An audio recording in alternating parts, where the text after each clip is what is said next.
It's time for the best coverage of the top stories in sports. The Sports Wrap with Jason Page starts now. Yes, it does. Thank you, Chad Erickson. Good to have you with us this holiday week. Monday edition of the show. A lot to do over the next 60 minutes. Bill Bender will be here to recap what was an interesting, to use a Sam Yarnell word, an interesting weekend in college football. They're all going to be close playoff games. Trust me. How'd that work out? We'll get to that. The passing of a legend. We'll talk about that and something to consider. We will preview Monday Night Football. Talk about a couple other things in odds and ends. But we start things out in the NFL. Sam Yarnell is here, as he is most days. All right, Sam. We get more and more clarity each week as we sort of move through the final stages of this NFL season. I'm just going to come out and say it. I know you're going to disagree. So I've already braced myself for that.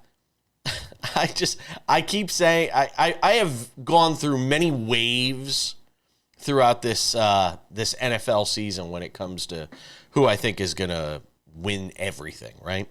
I've gone through various waves. But I'm just, if you ask me right now to bet Sam Yarnell's money, not my own, I cannot get past the Chiefs. I just can't.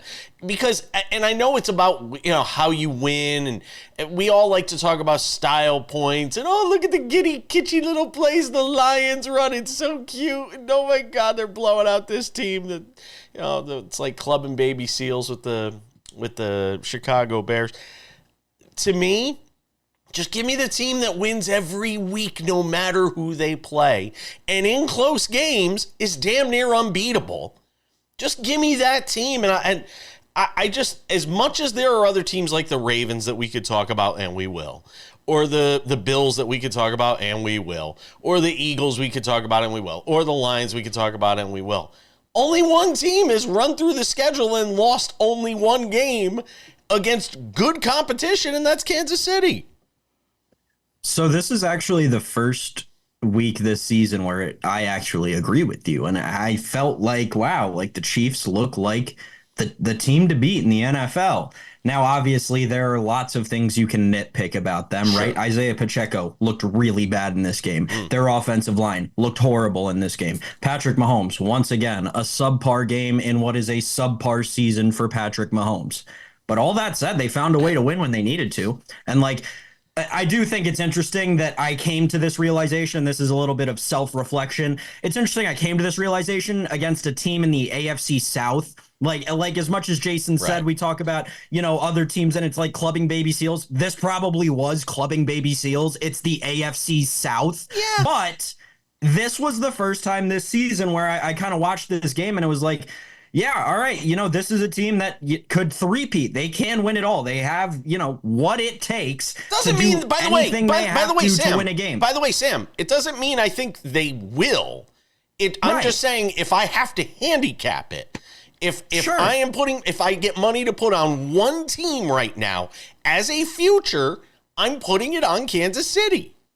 And at this point in the season, it's not a bad look, right? Look at their track record. Look at everything. They're probably going to have the one seed in the AFC unless everything goes wrong. I do think it's interesting that I think we can all kind of admit to ourselves that the Patrick Mahomes injury was never actually an injury. We saw how he moved this entire game. He had more rushing yards in this game than Isaiah Pacheco did.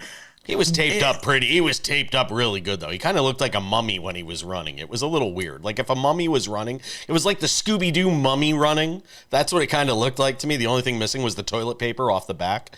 I don't know. A mummy can't run for 15 yards the way he made that in the first quarter. This run in the first. I can't. I think that it speaks a lot to the elasticity of Patrick Mahomes, though, right? It's something that we've seen him work on a lot with his body in the offseason. And, it pays dividends when we get to points in the season like this, when you've got his contender in the AFC, Josh Allen, playing through a broken hand and now nerve damage in his right hand. This is why Patrick Mahomes is as great as he is. I'll say this real quick. I was actually more impressed with the Texans than maybe you were. I actually thought they did some good things. And if Tank Dell doesn't get hurt in that game, you may have a different outcome because the Chiefs had no answer for Tank Dell. As good as their defense is, they could not shut him down all day. Thoughts going out to him. That was a terrible injury that we had to see. So we move away from the Chiefs and talk about the Pittsburgh Steelers and the Baltimore Ravens. And, I mean, look, in big spots in this game, Russell Wilson made a couple of really bad plays. But I still think both of these teams, if they meet up in the postseason, it's probably going to be a really good matchup. Both these teams obviously headed for the postseason. And you still try to figure out how Baltimore has lost 5 games this year. Every time I watch them, I'm still trying to figure out how this team has lost 5 games. The reason they've lost 5 games is because in every single one of those games, it's poor coaching and not giving the ball to Derrick Henry. What did Derrick Henry have in this game? 24 carries. Monster. That is how they win football games. Yeah. And every time they lose, I feel like it's a Monday and I have to come on this show and talk about how Derrick Henry only touched the ball 17 times. Yeah. Or Derrick Henry only touched the ball 15 times. Well, look what happens when you give it to him 24 times. You blow out your division rival. You double them up. And it's not like you're blowing out the Cincinnati Bengals who have a nothing burger defense. It's the Pittsburgh Steelers who for a long part of the season, we regarded as having one of the best defenses in the NFL. Give the ball to Derrick Henry if you want to compete for a Super Bowl. Also, say this: he had to carry it more because Justice Hill got hurt, so that was also part of the equation in this game. But here's the good news: if the counter to the fact that they haven't run him as much in certain games is he's going to be fresh here down the stretch. You ain't going to have to worry, going into this postseason. Has Derrick Henry had too many carries? Is Derrick Henry burned out? He looks strong right now. He doesn't look like a guy that's burned out at all. Yeah, it's going to be interesting as we come down the stretch here because now the AFC North has become an interesting division race. That interests me because the Ravens aren't going to have a chance to completely rest all their players as they'll be competing for a home playoff game. Interesting dynamic going on in the AFC North with the Ravens right now. Yeah. Sam's going to dig through a dictionary, find a different word aside from interesting to use in the next segment. And you started me with it at the beginning of the segment. I couldn't get it off my mind. And we're gonna get into some college football. Bill Bender will join us coming up in about 15 minutes as well to talk about college football. We'll do a couple of segments with him. But I wanted to leave some time for Sam and I to talk about what we saw on Friday night and Saturday when it comes to the college football playoffs. Because we didn't see a heck of a lot. It was not very compelling television. I blocked off my whole day, and it didn't go very well. We're coming back.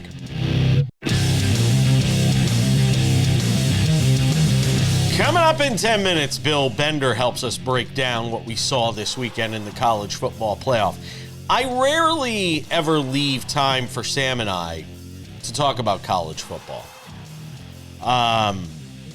But I thought today was kind of one of those times where we should kind of break down the games on our own a little bit and what we saw and what is to come for the quarterfinals based on what we did see this weekend, Sam. And I put it up simply. First round college football playoffs. What did we learn?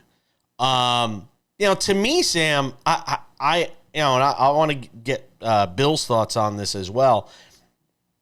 All the reaction to the decision not to put in Alabama and SMU or Alabama. First of all, nobody can tell me Alabama wouldn't have given Notre Dame a better challenge than Indiana did, or give Penn State a better challenge than SMU did. That's first of all. And I think there's a lot of people that are going to be screaming bloody murder about that, and rightfully so. At the same time, what I'm also trying to imagine is if this thing went to 16 teams, if you thought that some of the blowouts were bad here in this round, what do you think you're going to get if we get to 16 teams? Just something to put aside for later on, or you can feel free to comment on it. What did you make of what we saw this weekend? Well, I think I will comment on it because my point and what I took away from it is in the same vein. If we move to 16 teams, I actually think the competition will get better because because these teams that are blowing out no-name teams, you're not no-name, but teams with much worse resumes. I'm talking about Notre Dame playing Indiana. Be careful, I'm talking no-name about university. SMU playing Penn State. Right. those teams, the Penn States, the Notre Dames, will get buys in a 16-team playoff. The thing is, SMU will then have to play an Alabama, an Ole Miss. Indiana will have to play a South Carolina, someone like in that vein to try and advance through. And I think you'll actually get better competition down the stretch. Now, we talked with Bill about this a week, maybe multiple weeks ago on this very show, Jason, and what that would take from the NCAA is moving up the regular season or shortening the regular season or eliminating conference championship week or moving up conference championship week and starting everything a week earlier, because realistically you can't push it back any further than they have already. All in all, my takeaway from this past weekend was this probably should have been an 8-team playoff. Like, I don't know what we're doing here.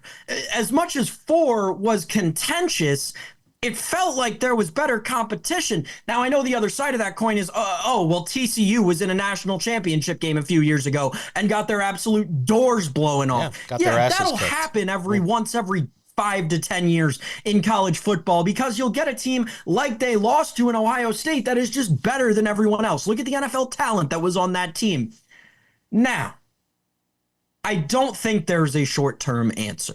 I think at the end of the day, this is part of what is constructed into this plan to keep it as relevant as it's kept it throughout this season and going forward, right? We have not stopped talking about a 12-team playoff since the last week in August. Yeah. That's just the reality. When Florida State was losing to Georgia Tech in Ireland week 0, and we were like, well, Florida State could still make it because we got a 12-team playoff this year. That is when this discourse started. We are in the last week of December, and it still has not ended. They are doing exactly what they plan to do this entire time. Florida, but I think the most prescient point that you make in this is the idea that they went from 4 to 12. Why not go 4 to 8? And then see how that works, and then go 8 to 12. Now, we all know the almighty buck is a lot of the reason why they go from 4 to 12. But I think they may have, if they had gone and done this in sort of a transitionary way and said, hey, all right, 4 is obviously not cutting it with people. Let's go to 8. And they went to 8, and 8 worked out well. They might have been able to stay at 8 for a little while. Now you got the call for 12. And with what happened to Alabama, and some people might even argue Miami and a couple other teams that were upset, now the call is, well, if you're going to put in these teams, you got to put in more. Let's go to 16. I think I think the mistake may have been going directly from 4 to 12, though. And I think that's one of the better points you make. When we sort of analyze this thing, when we do the post-mortem on it. And like I said, what I'm curious to see is if there's a hangover of any sort in how this thing gets sorted out next year as well. I think that's going to be very interesting. It is. I don't know. The first time they can make changes to this is, I think, 26. Which will be here before you know it. Right, because this was here before we knew it. The 4-team playoff was there before we knew it. I do think the one exercise, and I'm not saying that there's a snowball's chance and that this happens, but to me, the thing that makes the most sense, and I know it's contentious, but it's using a mechanism like the BCS calculator, the BCS computer, I should say. Oh, we love computers. To tell you what team should be in this thing. Because if someone ran it, I think the company that used to run the BCS computer ran the analysis of this season and saw who would have made the 12-team playoff. I tell you what, SMU was the 12 seed. I don't think, oh my gosh, I don't think Indiana was in it. I believe Alabama was in over Indiana, and somewhere in Ole Miss maybe over Clemson. It's an interesting thing to look at if you have a second. In my opinion, I think that's what we need to trend towards and away from human beings making these decisions. Yeah, well, look, as long as you have human beings making these decisions and you have something so subjective, it is going to be fallible. And I think I think it's hard. I just think it's so There's so many variables that get thrown into this thing. Look, you can make the argument Notre Dame's schedule was crap too all year, Remember, they didn't play anybody. And by the end of the year, we had people touting them as, just based on the eyeball test, that they were one of the best teams in college football. Now, they obviously went out there and proved it against Indiana. You had two teams in that game, and I said this last Friday on the show. Neither of them should get a home game because neither of them played anybody all year. So, Well, I think it's interesting, right? It's very true, but the same rings true for multiple other teams in this playoff, right? Teams that got by is Arizona Texas. State hanging their hat on a BYU win. We knew BYU was trash. Texas. Texas didn't play anybody or didn't beat anybody. They played Georgia twice, lost to them. Hashtag just saying. We'll see what Bill Bender thinks of it all. He joins us coming up in just a few minutes. Later in the show, remembering the life of Rickey Henderson, who passed away this weekend as well. Don't go anywhere.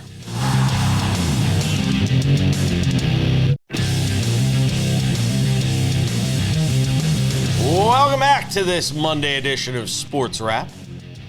Got all your holiday shopping done? I hope you did. Only got a couple of days left. Let's bring in Bill Bender. Bill, you strike me as a guy that would get all your shopping done like a month in advance. You might have even bought stuff 2 months in advance. You're so prepared. October. You're so well prepared. You strike me as the type that got all your shopping done already. You're not sweating at all. I wouldn't say 2 months early. We were wrapped and all that stuff is done last week, though. I don't and then you have a couple things pop up at the end. It's like any other game plan. You have everything planned. A couple things will go wrong. Delivery might not be here on time, but we've got it mostly under control here in the Bender house, and that's a good thing. All right. I like. Sam, is all your shopping done? You haven't told me. No, yeah, exactly. Yeah. Typical. Yeah, sure. Yeah, that's typical Gen Alpha. All right, so let's get into the games and what we saw. I want to take 2 games in each segment, and then we'll kind of break down what is to come next week. But let's talk a little bit about what happened with Indiana and Notre Dame, where it just felt like Notre Dame came out, punched them in the mouth, and Indiana sort of couldn't recover. And then the bigger question, Bill, that everybody's asking was, man, did we oversell Indiana?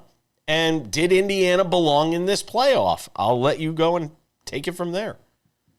Well, they belong because of their record, and that's not their fault that their schedule was their schedule. Of course, we oversold them because Curt Cignetti said fun things, and the media ate that up. And despite what you saw against Ohio State, you wanted to believe that this game would be closer. But Notre Dame's really, I kind of went the other way. I think this was more about Notre Dame. When you're able to outrush somebody 193-63, completely dominate the tone of the game, the setting was cool.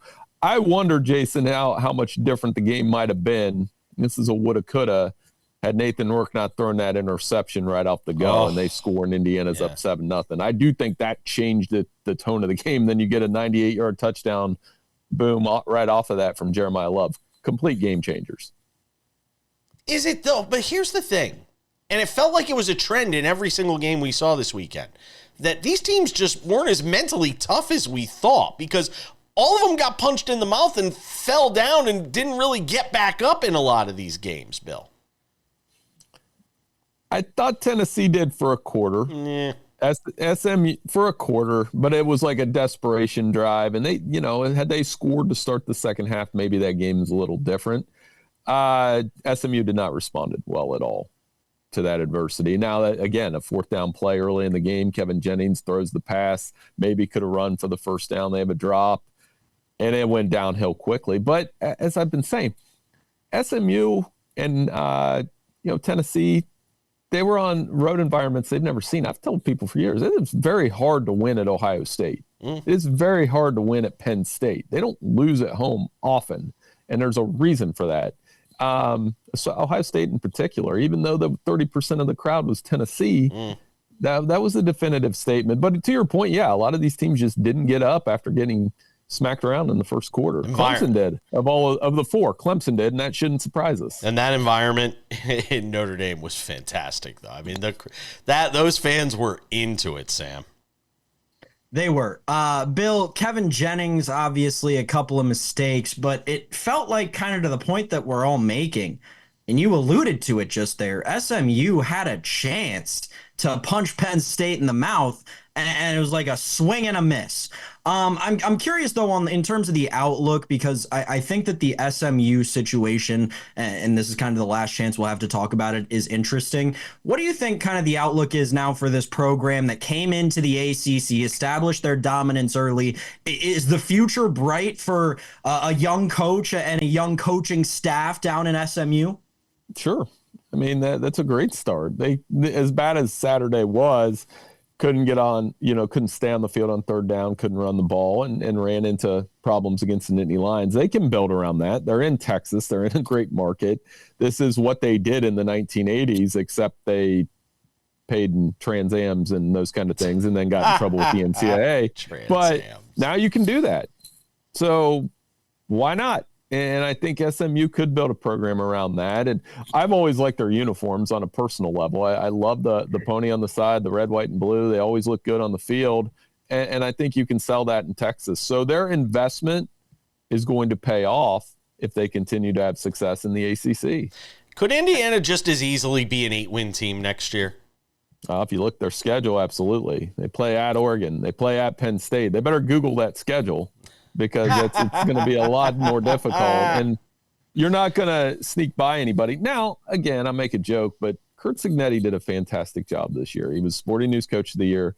The fact that Indiana got in, and they beat Michigan. They took care of business in the games that they were supposed to take care of, and I'm not going to penalize them for that. We can penalize the conferences for creating huge conferences with schedule imbalance and no divisions. We can penalize a lot of people, but I'm not going to do that to Indiana. They didn't have that. You know what? Ole Miss, South Carolina, Alabama, you want in, don't lose 3 games. Don't lose at Vanderbilt. Ole Miss, don't lose to Kentucky. So I won't penalize Indiana for beating the teams on their schedule. Yeah, don't lose to Oklahoma, right? Mm-hmm. I do think it's interesting, though, because a last note on Penn State here, one of the big conversations we had coming into this week off the field was the whole Aller-Pribula situation.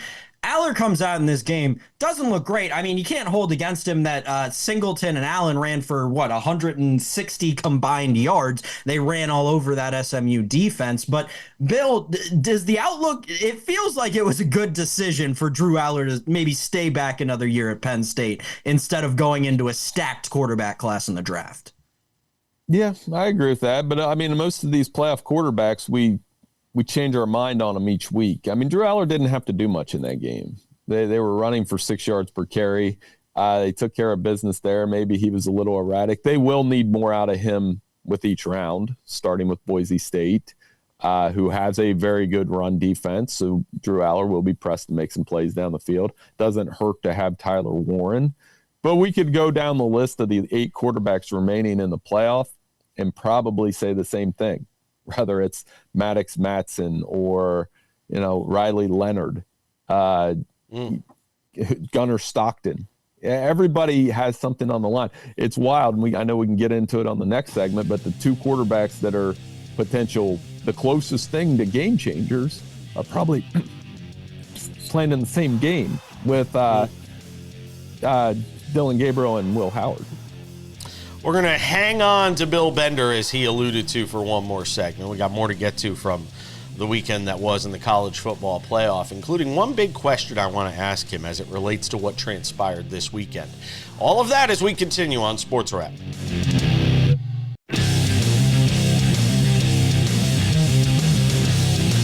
Coming up in 10 minutes, the passing of a legend far too soon. We'll remember Rickey Henderson. I have a Rickey Henderson story of my own to tell because everybody's been telling them here over the weekend. But first, we say hello to Bill Bender again, who's hanging out with us for a couple of segments on the show. So here's my question. It shouldn't be a cumulative effect. There shouldn't be a carryover, but it's human nature. When those men and women get into the selection committee room or wherever they go and tell each other that they're masters of the universe next year as they go to try and pick these 12 teams. How much of a hangover will there be from what we saw this weekend and how it translates. It shouldn't, but I can't help but think that there has to be some sort of hangover or judgment made on a team like Indiana. Not Indiana in particular, but a team that comes in, goes 11-1 against a weak schedule, has a loss against a really good ranked opponent, and that's the only thing you have in front of you as a resume against ranked opponents. Do they treat this different next year? They might, but, who knew? Some of it is the uniform you wear. There's no doubt. And I think Indiana, if that were Michigan, let's say that was Michigan with that schedule, 11-1, and they got through with who Michigan was this year. Yeah. And they played that schedule and went 10-2 and went in the playoff and then got beat by Notre Dame by the same score, which I've watched Michigan get beat by Notre Dame by that same score. We'd be treating them differently. Absolutely would. So to answer your question, yes, there'll be some cumulative effect to it, but I just keep saying they're 9-12. People wanted 12 teams. On any given year in college football, there aren't more than 6 teams that can win the national title. I can't remember the last time there were more than 6 teams that could win the national title. And I feel exactly the same about the 8 teams remaining. I don't think Boise State or Arizona State can win a national title, and I really don't think Penn State can. So it's the other 5 that I'm believing in. All right. Fair enough. Give me a thought on Tennessee and Ohio State. Well, before we do that, Clemson and Texas, we're going chronologically. Clemson and Texas. And look, of all the teams that did show fight and show heart and showed a resilience in what we saw this weekend, Clemson was obviously one of those teams. Yeah, and they just couldn't stop the run. Texas, and that was the concern coming into the game. Texas was going to run the ball on them with Wisner and Blue, and it worked. And they protected Quinn Ewers, but Clemson, you knew you were going to get something out of them. Dabo's played and all that on that stage. I was actually impressed with their fight, but that's a been there, done that mentality. Like, I knew Dabo wasn't going to. He's coached against Joe Burrow, LSU, and Tua's Alabama. This wasn't going to phase him going down to Texas. That was a fun game. It got tight at the end, but I think Texas is just a little bit better. And we all want to get Arch Manning in the game so bad that we're disrespecting Quinn Ewers a little bit. He played well. Arch Manning comes in on a 4th down. That was too cute, in my opinion. Just hand the ball off to a running back, get your first down, and go home. Sam, go ahead. Tennessee, Ohio State. Bill, this felt like anticlimactic in a way. With the amount of Tennessee fans that showed up at the shoe, started calling it Neyland North and everything, only for their team to go out and get dominated by the end of the first quarter. What were your main takeaways? Does Nico have a future with this team? I don't know. What did you see in this game?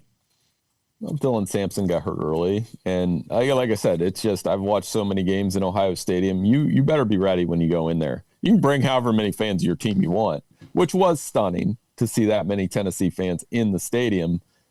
But I think Ohio State, their execution was great in the first quarter. You heard Ryan Day talk about it. Will Howard was fantastic. Throwing the ball to Jeremiah Smith is typically a good idea, and they must have forgotten that in the second half against Michigan. It's not a bad idea to get him the ball, and complete performance by them to the point where they're favored against Oregon now. And they probably should be. I think that game's going to be awesome. It's really hard to pick a winner. And if you had to ask me right now, I can change my opinion later. The winner of that game is probably going to win. The winner of Oregon-Ohio State is probably going to win the national title. Oh, don't sleep on Notre Dame. Don't sleep on Notre Dame. I mean, I like the Irish right now and the way they're playing. And you were high on them a lot throughout this season. Tell me, though, with not a lot to go on with Gunnar Stockton, it's not like there's a ton of game film here. How much of a challenge does that pose for the Irish? A lot. I mean, it's still Georgia. It's a well-rested Georgia, and it's probably a Georgia that's going to hear how good Notre Dame is for the next couple days. So that makes that game impossible to pick because, like you, I love Notre Dame right now. I think they're playing awesome. They've got 3 running backs averaging 6 yards a carry. The defense has been stingy. All of those things at work. Now, how much do you trust Riley Leonard if you need him to throw the ball down the field at the end of the game? That's something to keep in mind, especially against a Georgia defense that features Butkus Award winner Jalen Walker. But I do think that's going to be a classic 21-14 type defensive struggle like they played when they had a home-and-home series a few years ago. Notre Dame, Ohio State in the national championship for Marcus Freeman. Who says no? We got a minute left. On the Notre Dame Georgia thing, real quick, game feels like a dead under. That's going to be a defensive affair, right? There's not going to be offense in that game. I don't think, I mean, like I said, it'll probably be a defensive struggle, but it could turn into a little bit of what Georgia Tech was. If I'm Notre Dame, I'm looking at that Georgia Tech film very closely with what Haynes King did and Jamal Haynes, and was able to run the ball all over Georgia. And on the flip side, Gunnar Stockton, their offense was functional against Texas in the second half, and Texas is pretty good. So I'm super excited about Georgia Notre Dame, super excited about the Rose Bowl, super excited about the quarterfinals. We had blowouts. Who cares? Look at the matchups we get in the second round. Bill Bender does a great job with the sporting news. You can check out his work there. Always appreciate you, my friend. We'll talk next week. Hey, thank you. We're coming back with more Sports Wrap. Rickey Henderson, something to consider next.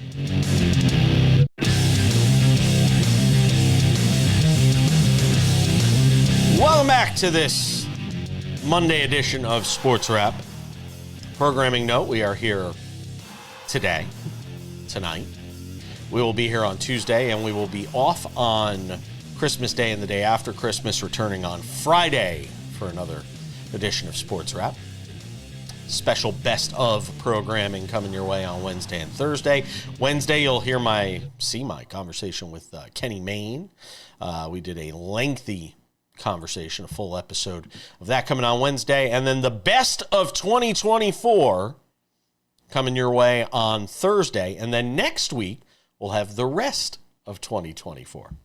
Like what I did there. All right, Sam Yarnell. I was shocked this weekend. So I woke up, I think it was Saturday morning, and there was this report out there that Rickey Henderson had passed away, but everybody was saying it was false, that it didn't happen.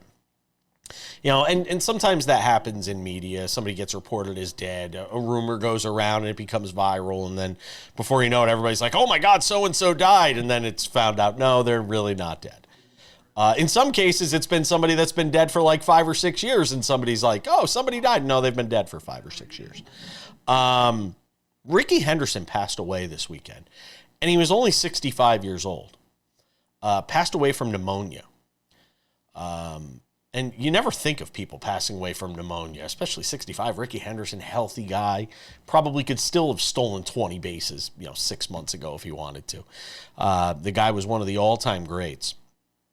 And I was struck when I heard of his passing because, one, I grew up watching him, obviously. But I had and everybody's got a Rickey Henderson story. If they happen to run into Rickey Henderson at some point in your career, you wind up having a Rickey Henderson story. Well, here's mine. In 2004, I was working with Sirius XM radio. Now, back then it was Sirius Satellite Radio. But I was working in New York. I wasn't making a ton of money at Sirius at that time, and I was looking to make more money. So I got in touch with a friend of mine, Jim Cerny, who was the play-by-play voice of the Newark Bears at the time. He had just left his gig with the Islanders. He was the play-by-play voice of the Atlantic League's Newark Bears, where Rickey Henderson, at age 45, decided to go and play because nobody in Major League Baseball would sign him at 45. So he said, I'm going to go play in the Atlantic League for the Newark Bears, which had to be a pride-swallowing sort of thing for him. So I happened to be at Newark Bears Riverfront Stadium on opening day, Sam. True story. I'm there opening day talking to Jim. And I go down on the field. It's 45 minutes before game time. There's no Rickey Henderson there. This is opening day of the season. Place is jammed to the rafters because it's opening day. Everybody's excited to see Rickey Henderson, and Rickey Henderson's not there. Now, Bill Matlock, who's the former Pirate great, is the manager of the Newark Bears. And Matlock, whose nickname is Mad Dog, is literally stomping around the whole field. I mean, he's just pacing around. Where's Rickey? And then he starts saying, I'm not going to start him. Even if he shows up, I'm not starting Rickey Henderson. And we're all sitting there going, wow, man, this is serious. A few minutes later, Rickey Henderson shows up, full uniform on the field, like 40 minutes prior to game time. And Rickey comes over, and he's hearing that Matlock's not going to start him. And Rickey goes third person Rickey, which if anybody knows anything about Rickey Henderson loved to talk about himself in the third person. So here he goes. Rickey's got to start today. Rickey's family is here today. Everybody came to see Rickey. Rickey wants to play baseball. Everything in the third person. Lo and behold, he does wind up starting that day. And he goes on that season at age 45. Rickey Henderson that year hit something like 285. I think he had like 45 steals in 47 attempts, something like that. At age 45, albeit in the Atlantic League, still amazing to this day. And you go and look at the guy. I mean, he was showboat before showboat was showboating. Everybody who does it now, they're just imitations, various ways of the way Rickey Henderson did it for so many years, Sam Yarnell. Really one of the special talents in all of sports, not just baseball. Yeah, 100%. I think there are so many cool things about Rickey Henderson. Lots. That go unnoticed, or maybe that aren't known by the public. But also, I think Rickey Henderson is an interesting example, right? Because this is a guy who is going to suffer, whose legacy is going to suffer incomprehensibly from the rule changes implemented by Rob Manfred. It's only a matter of time. You saw what Shohei Ohtani did this year. It's only a matter of time until somebody breaks Rickey's record. Never. No way, dude. Do you see how many steals Rickey Henderson? Rickey Henderson had 130 steals in 1982. Nobody's stealing 130 bases. I think with the new rules, there will be someone that comes along. But the coolest thing about Rickey Henderson to me is this. Because, yeah, he in like best base runner of all time. Best base stealer of all time, best base runner of all time. Arguably the greatest leadoff hitter. Very possibly. Yeah. Yeah. I mean, 401 career on base percentage. You can't get much better than that. Yeah. Here's the coolest thing about Rickey Henderson. Yes. Rickey Henderson hit 297 home runs in his career. Now, in a guy who had over 10,000, almost 11,000 at-bats, that's not a ton. But Rickey Henderson, before anyone else did it, frequently, was known for pimping his home runs. Yes, he did. He would always be flamboyant in showing off that he had taken the pitcher deep. Yep. He knew he could do this because he would never, ever suffer the consequences on the other side. You hit Rickey Henderson, that's a triple, folks. Yeah, it's true. It's very true. Another thing about Rickey Henderson, by the way, struck out over 100 times once in his career, age 39. For all those seasons, 25 years, 19th greatest WAR in the history of baseball as well. 19th greatest. We're coming back. Odds and ends next. R.I.P. Rickey.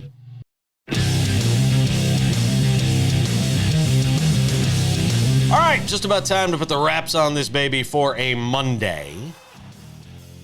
Once again, if you have not done so yet, make sure to subscribe to the Sports Wrap with Jason Page podcast, available on all your favorite podcasting platforms. Spotify, you can actually watch the show as it was intended to be watched.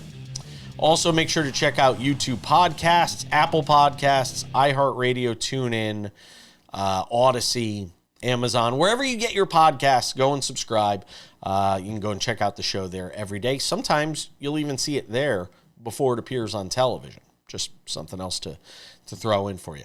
All right, without any further delay, Sam Yarnell, time for some odds and ends. Odds and ends. Before we get to what I want to talk about and what I plan to talk about in this segment, just to go back to the Rickey Henderson thing, 1985, Rickey Henderson goes 314, 172 hits, 24 home runs, 72 RBIs, and 80 stolen bases in that season. Has an amazing year. Finishes third in MVP voting that year, Sam. Third to Don Mattingly and George Brett. Mattingly wins the MVP that year. That was really one of his greatest seasons ever. 324, 35, 145. 211 hits. George Brett that year, 335, 30, and 112. You want to make the argument that Rickey should have won the MVP that year. Yeah, I mean, listen, maybe I'm overvaluing 80 stolen bases too much, Jason, but you have a 9.9 WAR season. I don't really think there should be a conversation. The next closest WAR-wise was Wade Boggs at 9.1. I just, it's hard for me to wrap my head around the fact that a guy didn't get a single first place vote in a season that's reminiscent numbers wise of like Mike Trout MVP years. Yeah. Just food for thought to me. It is. It certainly is. And by the way, Mattingly that year struck out 41 times. 35, 145, 324. Struck out 41 times, which is just insane. Odds and ends, Sam Yarnell. How about Charlie Woods? 15 years old, his first hole-in-one. It came with his father, Tiger Woods. You may have heard of him. The two of them coming up just short to Bernhard Langer and his son at the PNC Championship, the father-son, mother-daughter, combination of family members that play in this event. Tiger and Charlie come up short in a playoff against Bernhard Langer and his son. But Charlie Woods, hole-in-one. Pretty cool. Yeah, it feels like every year out of the PNC Championship, we get some sort of cool clip. Obviously, this is a long time coming, seemingly, for Charlie Woods on the pro circuit or the junior pro circuit, or however that works in golf. But yeah, cool to see. I think that it was interesting that the conversation around him kind of died down a little bit after that qualifier that he just did not play well in at all. Yeah. Now let's start to rebuild it. New season approaching, and it feels like Charlie's ready. I know I say this every year around this time. Watch Tiger. Some really good swings from Tiger Woods at this event for a guy who's supposedly not even ready to be playing in events, and walked both days of this event, which is also very notable. We'll see what he looks like in a couple of months. A few months away from the Masters, and you can expect to see Tiger there for sure.